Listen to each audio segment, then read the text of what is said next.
Forza Napoli, abbiamo vissuto momenti incredibili in questa stagione. Purtroppo ci sono stati alcuni infortuni imprevisti a giocatori chiave, ma Walter Mazzarri ha fatto molto bene a sviluppare la squadra.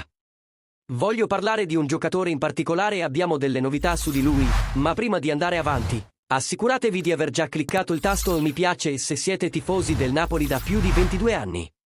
Il primo obiettivo del Napoli per il centrocampo è Orel Mangala.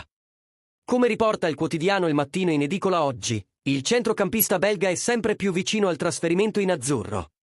Il 25enne, infatti, ha già dato il via libera per lasciare il Nottingham Forest e la Premier League, ripartendo dal club partenopeo. Dopo le trattative degli ultimi giorni, però, le due società dovranno trovare un accordo definitivo per formalizzare l'operazione.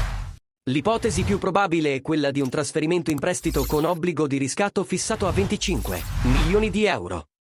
Inoltre, il centrocampista firmerebbe un ricco contratto quadriennale dopo la scadenza dell'accordo temporaneo. Tuttavia, il club inglese chiede anche 5 milioni per lasciarlo partire in prestito.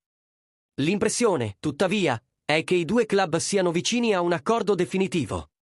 Voglio sapere da voi, tifosi rossoneri, cosa ne pensate del possibile arrivo di Orel Mangala? Pensate che sia il rinforzo di cui la nostra squadra ha bisogno? Lasciate la vostra opinione nei commenti qui sotto e, naturalmente, non dimenticate di mettere mi piace a questo video e di abbonarvi per ulteriori aggiornamenti da Napoli. Forza Napoli!